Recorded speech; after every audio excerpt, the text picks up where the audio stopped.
Les chiffres, Poutine. Mon Dieu, les chiffres. Ils dressent un tableau terrible de l'invasion de l'Ukraine par la Russie, car plus de 4 années de combat ont coûté à la Russie bien plus que ce que Poutine aurait pu imaginer. Ces chiffres sont brutaux. Le véritable bilan des morts de cette guerre a choqué le monde et ébranlé Poutine jusqu'au plus profond de lui-même. Ce que Poutine supervise en ce moment, c'est un bouleversement total de ce qui fait la Russie, alors que sa guerre aggrave une crise démographique qui était déjà bien engagée. Mais la mort. Si vous pensiez que Stalingrad était sanglant, cela n'a rien à voir avec ce que Poutine a infligé à son propre peuple en Ukraine. Dans un reportage du 2 juillet, CNN a tout exposé au monde entier. Depuis que Poutine a lancé son invasion à grande échelle de l'Ukraine en février 2022, jusqu'à 450 000 soldats russes ont péri. Nous ne parlons pas ici de blessés ou de soldats qui se sont rendus. Il s'agit du nombre de soldats russes qui sont morts en Ukraine. Cela représente en moyenne environ 110 000 morts par an, plus ou moins. Et lorsque vous ajoutez d'autres types de pertes, comme les blessés ou les prisonniers, le bilan s'aggrave encore. Poutine a supervisé 1 400 000 de pertes et ce chiffre continue d'augmenter du côté russe, la guerre coûtant à la Russie et à l'Ukraine plus de 2 millions de personnes au total. Nouvelle déconvenue pour la Russie. Les pertes de l'Ukraine sont tragiques, mais elles sont aussi moindres, en fait moins de la moitié, puisque l'Ukraine a perdu un peu plus de 600 000 personnes contre 1 400 000 pour la Russie. Pour la Russie, ces chiffres racontent une histoire simple. 1% de toute la population du pays est morte, blessée ou capturée pour une guerre qui est encore loin d'atteindre l'objectif de Poutine de conquérir l'Ukraine. Certaines régions russes subissent ces pertes plus fortement que d'autres, illustrant la partialité et l'insensibilité de Poutine. Les joyaux de la couronne russe, comme Moscou et Saint-Pétersbourg, ont été protégés de la guerre autant que Poutine a pu les protéger. Bien sûr, les deux auront fourni des soldats. Cependant, la majorité des recrues russes qui combattent et meurent en Ukraine viennent de régions plus pauvres et de lieux où vivent de nombreux membres de minorités ethniques. Il existe des histoires de villes entières pratiquement rayées de la carte en Russie, non pas par l'Ukraine et ses drones, mais par la soif inextinguible de Poutine pour toujours plus de soldats. The Guardian a consacré un article à l'un de ces villages en mars, en suivant l'histoire d'une femme russe nommée Alina, alors qu'elle faisait le trajet de la ville de Syktyvka jusqu'à son village natal de Kachomia. « Quand je sors me promener maintenant, je ne croise presque plus personne », a confié Alina aux médias, ajoutant « Au cours des 4 dernières années, mon village est devenu désert. Les hommes sont tous en train de se battre en Ukraine. » Kachomia comptait déjà seulement 700 habitants au départ. Peu de chances qu'ils survivent à la guerre de Poutine. Cette histoire s'est répétée dans les régions les plus pauvres et reculées de Russie, le Kremlin offrant des sommes folles à des pauvres qui n'avaient jamais rêvé d'en gagner autant. Ils n'ont qu'à s'engager et mourir en Ukraine. Mais avec des chiffres qui deviennent si importants, même cette approche ne fonctionne plus. Les communautés que la machine de recrutement russe cible depuis que Poutine a lancé son invasion se sont taries, et même l'offre de sommes d'argent record ne suffit pas à attirer autant de personnes que Poutine en a besoin pour sa guerre. United 24. Média rapporte que le recrutement de soldats volontaires russes a diminué d'1 tiers en mai 2026 par rapport au même mois en 2025. Et certaines unités russes, sur le front, ne sont désormais composées qu'à 30% ou 40% de leur effectif. Ce n'est pas un cas isolé. La Russie recrute environ 27 000 soldats par mois, alors que son taux de perte mensuelle a largement dépassé les 30 000.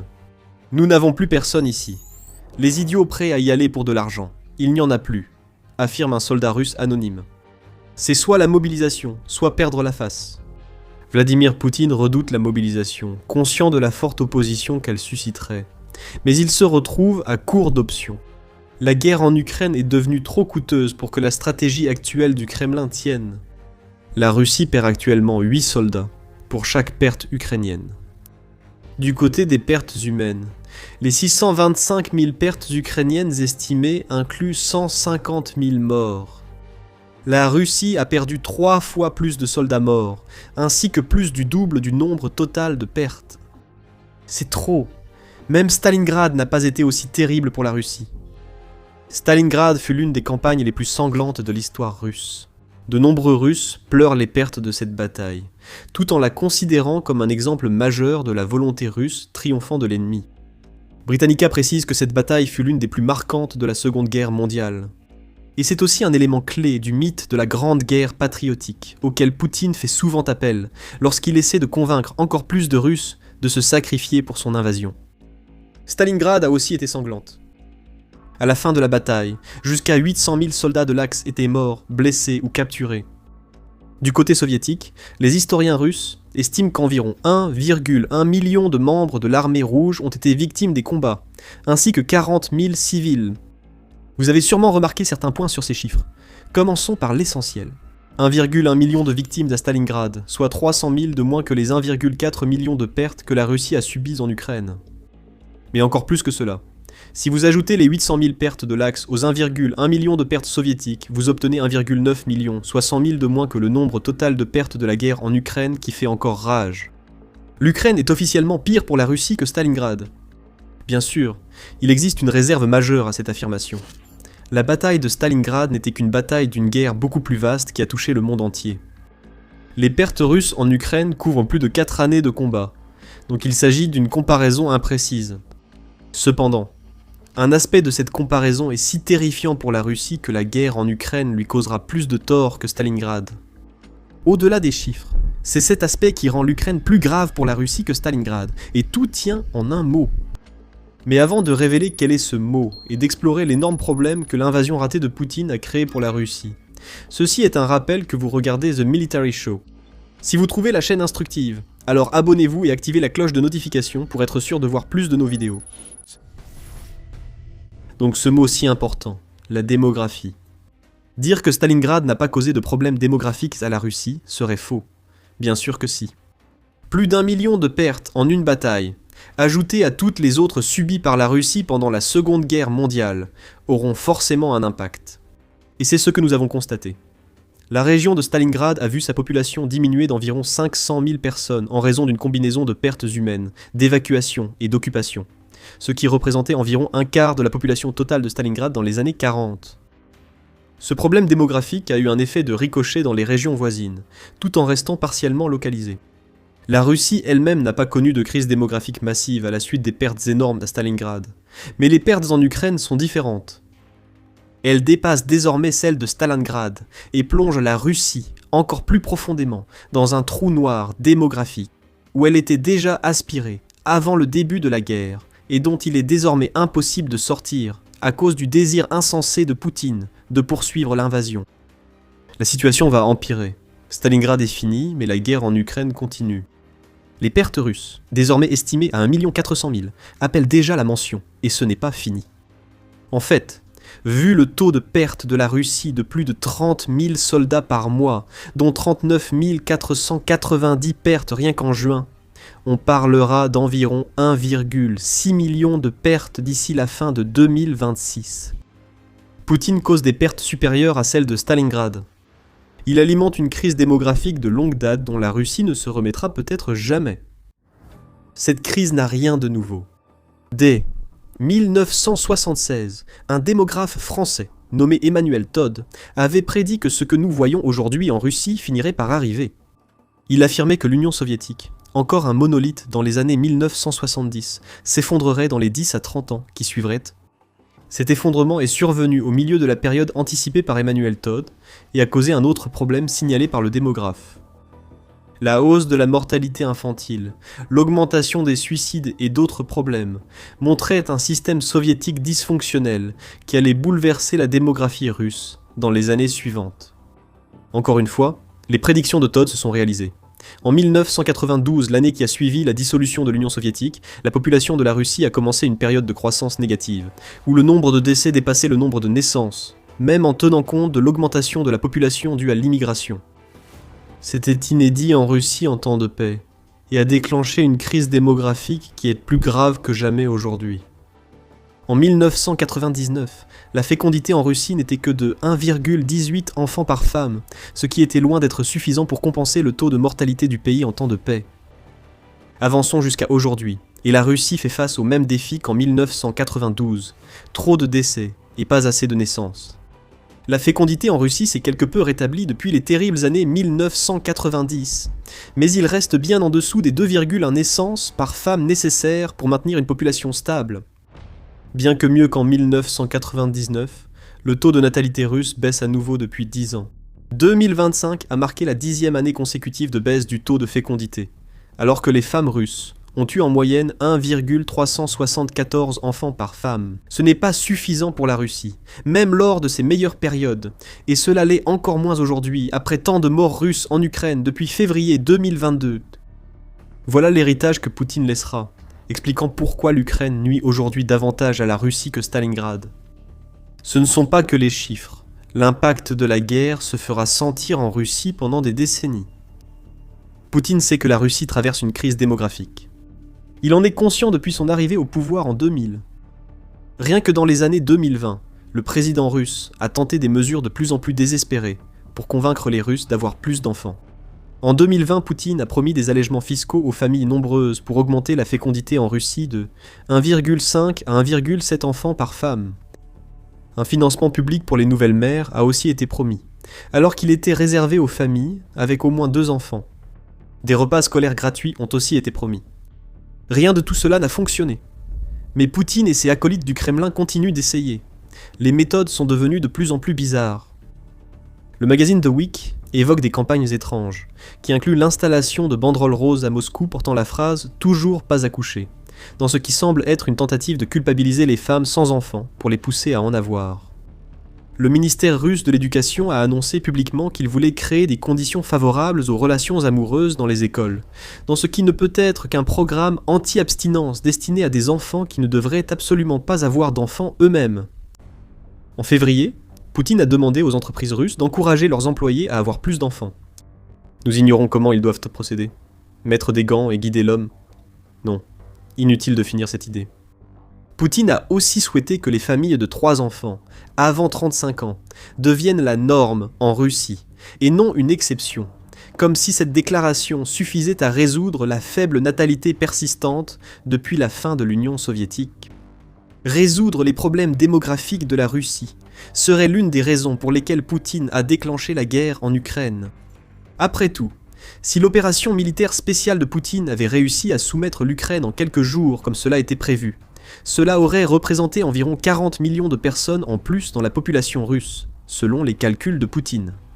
Nous voyons même des preuves que Poutine essaie d'utiliser la guerre en Ukraine, telle qu'elle se déroule aujourd'hui, pour résoudre les problèmes démographiques de la Russie. Cet homme affirme que Russes et Ukrainiens forment un seul peuple pour justifier sa guerre, et profite de cette idée fausse en faisant enlever des enfants ukrainiens par son armée pour les envoyer en Russie. Dans un rapport de mars 2026, la BBC a révélé que l'Ukraine rapporte que près de 20 000 enfants ukrainiens ont été illégalement envoyés en Russie via la Biélorussie depuis le début de la guerre. La Commission des Nations Unies a confirmé 1205 cas, et elle indique que 80% des enfants identifiés n'ont pas été rendus. C'est la logique tordue de Poutine. Enlever des enfants ukrainiens pour pallier la crise démographique russe. Mais l'ironie, c'est que Poutine semble aveugle au fait que la guerre qu'il a déclenchée est désormais la principale raison pour laquelle la Russie n'a aucune chance de se remettre de cette crise. 1,4 million de victimes et 450 000 morts sont des chiffres assez évidents à citer. Les soldats morts ne peuvent plus avoir d'enfants. Imaginez-vous à la place d'une famille russe aujourd'hui. Auriez-vous envie d'avoir des enfants? Souhaiteriez-vous qu'ils naissent dans une Russie en guerre, où Vladimir Poutine cherche sans cesse des soldats et ruine l'économie pour financer le conflit? Bien sûr que non. Pour de nombreux Russes, avoir des enfants actuellement n'est pas réaliste. La guerre doit finir, mais Vladimir Poutine est trop fou pour que cela arrive. Il s'est trop enfoncé dans un gouffre à cause de son refus de capituler en Ukraine, même si cela aurait pu créer une nouvelle Russie, où les gens voudraient avoir des enfants. Quand on voit 1,4 million de pertes russes en Ukraine, ce n'est pas seulement au sang versé sur le champ de bataille, ou à l'obstination de la Russie à suivre une stratégie militaire qui ne fonctionne tout simplement pas, qu'il faut prêter attention. C'est la Russie après coup. Un pays déjà en pleine crise démographique, qui ne fait qu'empirer chaque jour qui passe en Ukraine. Les Russes seront moins nombreux, pas seulement aujourd'hui, mais pour des décennies, ce qui pose un problème encore plus grave à Poutine. Il ne perd pas seulement en Ukraine. Poutine a mis la Russie dans une position idéale pour perdre son propre territoire au profit d'autres nations. En septembre, 2025 Carnegie Endowment a qualifié la crise démographique actuelle de la Russie de la plus dangereuse à ce jour. Elle a souligné que le faible niveau d'immigration, contrairement aux années précédentes, empêche la Russie de gonfler sa population en accueillant davantage d'étrangers. L'élément clé ici est le manque d'immigration de personnes russophones. La chute de l'Union soviétique, malgré tous les problèmes de natalité qu'elle a causés, a vu des millions de russophones revenir vers la mère patrie. Plus d'1 million de personnes ont immigré en Russie, rien qu'en 1994, soutenant ainsi le nombre d'habitants. Mais en 2026, les russophones qui auraient pu déménager en Russie l'ont déjà fait. Poutine ne peut plus compter sur cette béquille. Le manque d'immigration est un problème pour la Russie, mais trop d'immigration l'est aussi. Ça semble paradoxal, non? Mais c'est vrai. Alors que la population des Russes ethniques diminue, des immigrés d'autres nations arrivent non seulement, mais ils préparent aussi le terrain pour que la Russie perde du territoire, surtout dans l'extrême-orient du pays. L'immensité de la Russie, autrefois un atout militaire, est devenue une faiblesse depuis que Poutine est obnubilé par la guerre en Ukraine. Selon un rapport d'avril de la Jamestown Foundation, la Russie essaie, et échoue complètement, de lutter contre l'effondrement démographique à travers la Sibérie et ses frontières les plus orientales dans l'Extrême-Orient. Le nombre d'habitants dans l'Extrême-Orient russe a diminué de 10% depuis que Poutine est devenu président en 2000, et il devrait encore baisser de 8% d'ici la fin des années 2020, affirme la fondation. L'Extrême-Orient, déserté par les Russes, est désormais repeuplé par des Chinois venus de Chine, pays qui avait cédé une grande partie de ce territoire à la Russie il y a des décennies. En vertu du traité d'Aïgoun en 1858 et de la Convention de Pékin en 1860, la Chine a cédé plus d'1 million de kilomètres carrés de territoire à la Russie, y compris de vastes parties de ce qui constitue aujourd'hui l'extrême-orient russe. Beaucoup en Chine pensent qu'il est grand temps de récupérer ce territoire, et la Russie joue exactement en leur faveur. En 2024, le GIS a rapporté que la Russie a permis à la Chine de commencer à développer l'extrême-orient russe, allant jusqu'à créer quelques zones économiques spéciales pour la Chine, afin d'encourager cet investissement. Poutine a affaibli l'emprise de la Russie sur son propre territoire en la rendant totalement dépendante de la Chine. La Sibérie couvre 13,1 millions de kilomètres carrés en Russie et reste très vulnérable depuis que Poutine y a retiré de nombreux habitants pour la guerre. La Chine pourrait-elle envahir la Sibérie? Elle le pourrait, mais cela paraît improbable. D'après The Hill, il serait plus facile pour la Chine de prendre la Sibérie que Taïwan. Mais une invasion pourrait ne pas être nécessaire. La Chine pourrait rendre la Russie plus dépendante de Pékin pour soutenir la guerre de Poutine, tout en s'immisçant dans l'extrême-orient russe, au point que ce territoire devienne dysfonctionnel et perde d'importants investissements si la Chine se retire. Une sorte de prise de contrôle insidieuse, rendue possible uniquement à cause de la crise démographique que Poutine a accélérée avec sa guerre insensée en Ukraine. Et il n'y a rien que Poutine puisse faire à ce sujet. Même mettre fin à la guerre en Ukraine n'aide pas. On pense que la population de la Russie a atteint un pic d'environ 146 millions en 2020, et elle est condamnée à une spirale descendante inévitable pour les prochaines décennies. La Russie va probablement perdre 300 000 personnes par an, jusqu'en 2050. Encore plus si la guerre se poursuit. Il est difficile d'imaginer la Russie se rétablir au cours du siècle à venir, sauf en cas de profond changement sociétal incitant vraiment les gens à avoir des enfants. Ce changement ne viendra pas sous Poutine. Il est peu probable que cela change après Poutine. La Russie est coincée. Donc, face à des pertes dépassant celles de la Russie à Stalingrad, on voit une boule de cristal ensanglantée reflétant le futur de la Russie. Qu'elle gagne ou qu'elle perde en Ukraine, la Russie a des décennies de souffrance démographique devant elle. Ce plan pour résoudre le problème en volant l'Ukraine ne fonctionne pas bien. En Crimée, que la Russie a annexé illégalement en 2014, un exode massif est en cours. Des milliers et des milliers de Russes essaient de partir, ce qui est à l'opposé de l'objectif de Poutine d'intégrer l'Ukraine à la Russie. Vous voulez savoir pourquoi les occupants russes fuient la Crimée? Regardez notre vidéo. Si vous avez aimé cette vidéo, abonnez-vous et activez la cloche pour suivre nos vidéos sur la chute de la Russie, en Ukraine et sous Poutine. Merci de nous avoir regardés.